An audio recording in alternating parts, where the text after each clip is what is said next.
Hello students, कैसे हो? I hope आप सभी बहुत अच्छे होंगे। हमारा पाठ 9 जागो फिर एक बार, इसके कवि हैं सूर्यकांत त्रिपाठी निराला। इस कविता के 3 पदों को हमने पिछली वीडियो में पढ़ा तथा उसको संदर्भ प्रसंग सहित व्याख्या की थी तथा समझा था। आज की इस वीडियो में हम आगे के पद को पढ़ेंगे तथा इसकी संदर्भ प्रसंग सहित व्याख्या करेंगे। कविता की पंक्तियां हैं। सत श्री अकाल भाल अनल धक धक कर जला, भस्म हो गया था काल, तीनों गुण ताप त्रय अभय हो गए थे। तुम मृत्युंजय व्योमकेश के समान, अमृत संतान तीव्र, भेद कर सप्तावरण मरण लोक, शोकहारी पहुँचे थे वहाँ, जहाँ आसन है सहस्त्रार, जागो फिर एक बार। इसके पहले हम कठिन शब्दों के बारे में जान लेते हैं।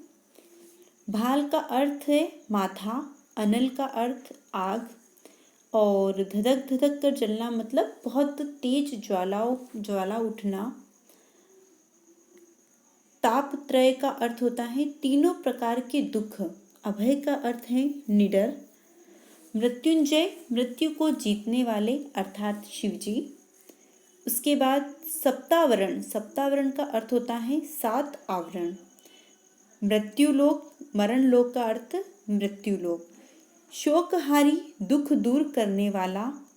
सहस्त्रार का अर्थ होता है ब्रह्मलोक। इसका संदर्भ हम पूर्ववत ही लिखेंगे।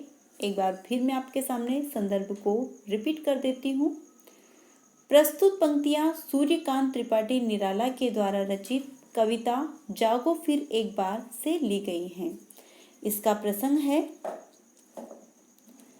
इन पंक्तियों में कवि ने बताया है कि भारत का अतीत गौरवमय है। इसी संदर्भ में वह भारतीयों को जगाने का संदेश देता है।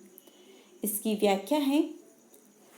कवि कहता है कि जब गुरु गोविंद सिंह सत श्री अकाल का उच्चारण करते हुए युद्ध भूमि में पहुंचते थे तो उनके मस्तक से आग उगलने लगती थी। उस आग में काल, तीनों प्रकार के गुण सत्य, रज और तम तथा तीनों प्रकार के ताप, दैनिक, भौतिक तथा आध्यात्मिक कष्ट जलकर भस्म हो गए थे। भारतवासियों, ऐसी दशा में तुम शिवाजी की संतान के समान हो गए थे। अभयदान मिल जाने पर तुम अमर हो गए थे। शिवजी के संतान के समान भारतवासी उस समय बन गए थे जिस समय गुरु गोविंद सिंह अपनी सेना के साथ युद्ध लड़ने जाते थे। उन्हें अभयदान मिल गया था। ऐसी अवस्था में तुम संसार के 7 आवरणों को भेद कर उस स्थान पर जा पहुंचे थे जिसे सहज दल कमल का आसन कहा जाता है।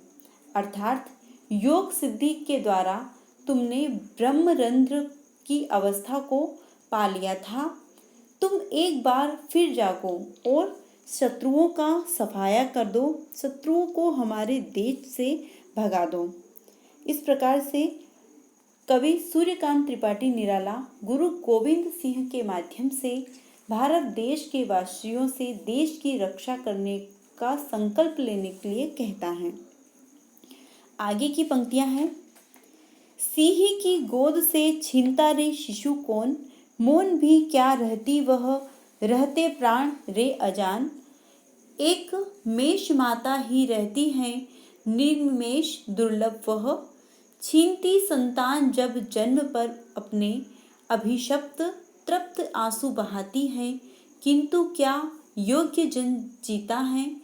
पश्चिम की उक्ति नहीं, गीता है, स्मरण करो बार बार, जागो फिर एक बार। संदर्भ हम पूर्ववत ही रहेगा और इसके कठिन शब्दार्थ हैं। अजान का अर्थ होता है अनजान, जिन चीज़ों का हमें ज्ञान न हो। मेष माता का अर्थ है भेड़ की माता। मेष मतलब भेड़ होता है और मेष माता मतलब भेड़ की माता। निर्मेष का अर्थ होता है चुपचाप देखना। दुर्लभ का अर्थ होता है कमजोर या कायर। उसी प्रकार अभिशप्त का अर्थ होता है श्राप से सताए हुए या किसी का श्राप मिल जाता है उससे वह पीड़ित हैं। तृप्त का अर्थ होता है गर्म। योग्य का अर्थ होता है योग्यता प्राप्त किए हुए। और जन का अर्थ होता है आदमी। स्मरण का अर्थ यहाँ पर याद से दिया गया है। इसका प्रसंग है, कवि भारतीयों को बताते हुए कहते हैं कि राष्ट्र विपत्तियों में पड़ा हुआ है। हमारा जो राष्ट्र है वह विपत्तियों में पड़ा हुआ है। तुम उसकी संतान हो, अतः निवारण करने के लिए उठो, इसके कष्टों को दूर करो। इसकी व्याख्या है, कवि सूर्यकांत त्रिपाठी निराला जी कहते हैं कि क्या कभी तुमने सिंह की गोद में, शेर की गोद में उसके बच्चे को छीनते हुए देखा है? कोई क्या एक सिंह की गोद में जो शेरनी होती है उसकी गोद से बच्चे को किसी ने छीनते हुए देखा है? यदि कोई उसके बच्चे को छीनने का प्रयत्न करे तो क्या वह चुपचाप देखती रहेगी? जब तक उसके शरीर में प्राण है वह अपने बच्चे को कुछ नहीं होने देगी। वह इस प्रकार से उसकी तरफ झपटेगी कि वह वहाँ से कदम भगाते हुए वहाँ से भाग जाएगा तथा अपने हाथ को भी पीछे हटा लेगा और पीछे की तरफ भाग जाएगा। क्या तुम इस बात से अनजान हो कि एक भेड़ की माता ही ऐसी होती है? वह अपने बच्चे को उठाने वाले व्यक्ति को चुपचाप देखती रहती है। एक भेड़ की माता ऐसी होती है, जब उससे उसका बच्चा कोई छीन लेता है तो वह उस व्यक्ति को या उस जानवर को या उस इंसान को चुपचाप देखती रहती है कि और वो कुछ भी नहीं कर पाती, क्योंकि वह कमज़ोर होती हैं, वह कायर होती हैं।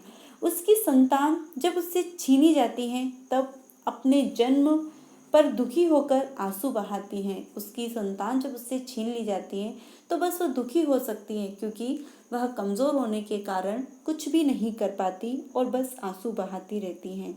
लेकिन क्या कभी कोई अपनी रक्षा में समर्थ व्यक्ति भी इस प्रकार आंसू बहाता रह सकता है?